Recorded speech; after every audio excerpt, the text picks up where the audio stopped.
जो धतूरा होता है ना, दर्शन करें, धतूरे के कांटे कांटे सा होता है धतूरा, तो वो धतूरे के साथ में बाबा शूल धारण करते हैं, बेलपत्री के शूल को। ये बहुत बहुत आनंदमय कथा है महाराज जी। जिसके जीवन में हमेशा कांटे ही मिले हैं, बेटी बड़ी हुई तो घर में मायके में दुख देखा, और मायके से गई ससुराल में तो ससुराल में दुख देखा, ससुराल में भी दुख देखने के बाद में भी पति को बहुत कुछ काम खुलवाया, बहुत धंधे खुलवाए, नौकरी लगवाई, पर वो पति बार बार छोड़ कर आ गया, बार बार तकलीफ भोग रहा है, बार बार कष्ट भोग रहा है। फिर थोड़े दिन काम करता है, थोड़े दिन छूट जाता है, फिर व्यापार में बढ़ता है, फिर छूट जाता है, फिर कोई दुकान खुलवाई, थोड़े दिन अच्छी चली, फिर वापस वहीं घर पर आकर बैठ गया, अर्थात उसके जीवन में वो शूलता चल रही है। तो बाबा देवाधिदेव महादेव कहते हैं, ये 3 घड़ी 3 पल 3 नक्षत्र 3 समय 3 दिन में जो शूल मुझे समर्पित करता है, उसके जीवन से मैं शूल हटा देता हूं। वो 3 दिन लिखे स्कंद पुराण।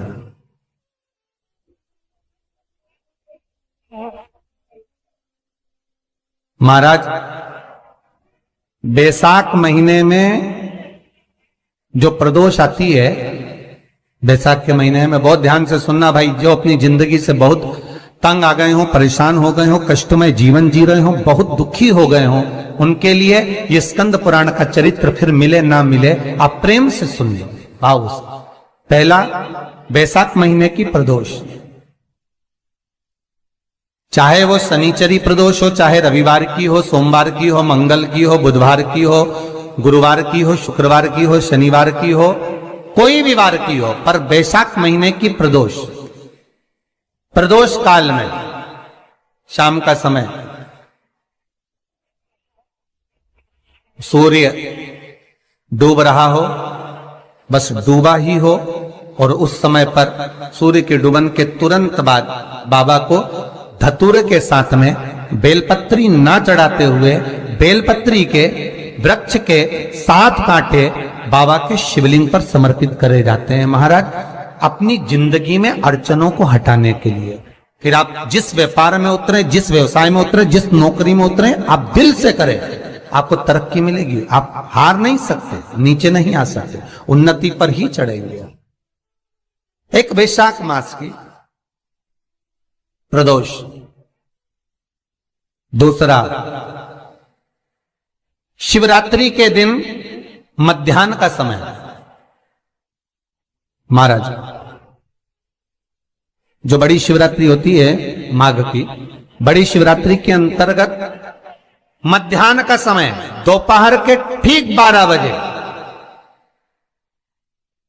चाहे फिर वो कोई भी दिन हो महाराज, शिवरात्रि जिस दिन पड़ रही हो,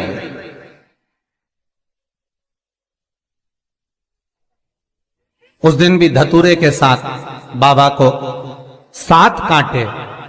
बेलपत्री के वृक्ष के समर्पित होते हैं महाराज। इसमें आप ये वाले जो कांटे हैं, जो शिवरात्रि के दोपहर 12 बजे वाले हैं, अगर कोई मदिरा पीने वाला हो, व्यसन में डूबने वाला हो, कोई जुआ खेलने वाला हो, कोई गलत वैश्यावृत्ति करने वाला, या अपने मार्ग से विचलित कोई व्यक्ति है, उसके लिए भी ये कांटे बहुत काम आते हैं महाराज।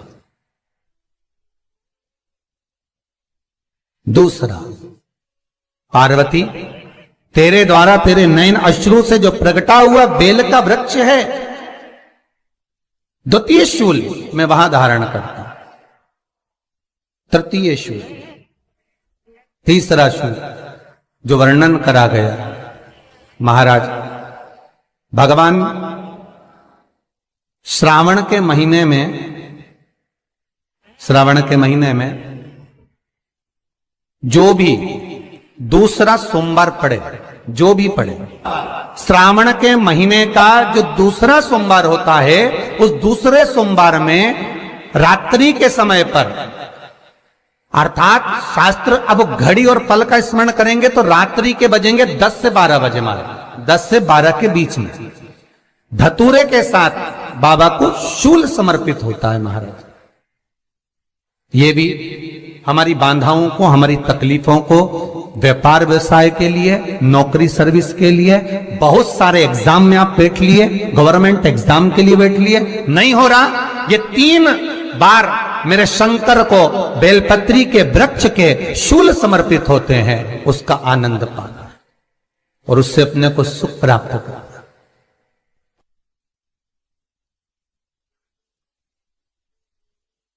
कि बाबा भोलेनाथ जी के नयन अश्रु से जो प्रकट हुआ वो रुद्राक्ष का पौधा है, माता पार्वती के नयन अश्रु से जो प्रकट हुआ वो बेलपत्री का पौधा है, और उमा और महेश, जिस महेश के वंशज हैं महेश्वरी, जिनकी 12 खाम प्रगटी है भगवान महेश के द्वारा,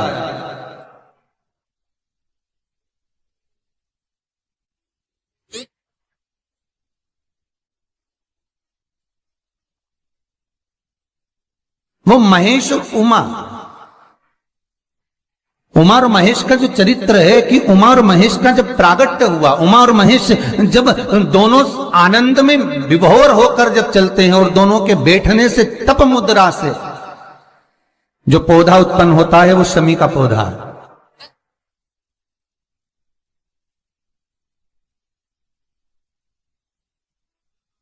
शमी का पौधा। तो एक बात ध्यान रखिए, शिव जी के द्वारा जो निर्मित हुआ उसमें कोई शूल नहीं है, उसमें कोई कांटे नहीं है। पार्वती के द्वारा जो निर्मित हुआ बेलपत्री का पौधा, उसमें कांटे हैं, और पार्वती के मिलन से भी जो उत्पन्न हुआ है शंकर के साथ में, उसमें भी कांटे हैं। शमी के पौधे में भी कांटे हैं, शमी के वृक्ष में भी कांटे हैं।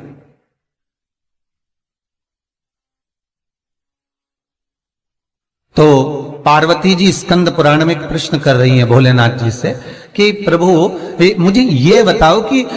आपके द्वारा जो निर्मित हुआ उसमें शूलता नहीं है, पर मेरे द्वारा जो निर्मित हुआ उसमें शूल क्यों आया है, उसमें कांटा क्यों आया है? थोड़ा सा माताओं, मेरी जीजियों, आपको थोड़ा बुरा तो लगेगा इस प्रसंग को सुनकर, पर लग जाए, पर आज कथा निकली है तो सुन लो, है कि शिवजी जिस रुद्राक्ष को उत्पन्न कर रहे हैं उसमें शूलता नहीं है, पर पार्वती जी जो संग में मिली हैं उसमें भी शूलता है, और पार्वती के द्वारा जो प्रकट हुआ बेलपत्र उसमें भी शूलता है। तो भगवान महादेव बोलते हैं, पार्वती मैं तुझे कुछ कहूं और कहने पर तुझे तेरे हृदय में कोई बात चुभे, शूल लगे तो मुझे ठीक नहीं लगेगा। नहीं नहीं नहीं, आप कहिए प्रभु, मैं सुनने के लिए तैयार हूं, आप तो बोलो कि कारण क्या है। भगवान कहते हैं, पार्वती बस अंतर इतना है, नारी का जो स्वभाव होता है, स्त्री का जो स्वभाव होता है, उसके हृदय में छोटी छोटी बात के शूल बहुत होते हैं।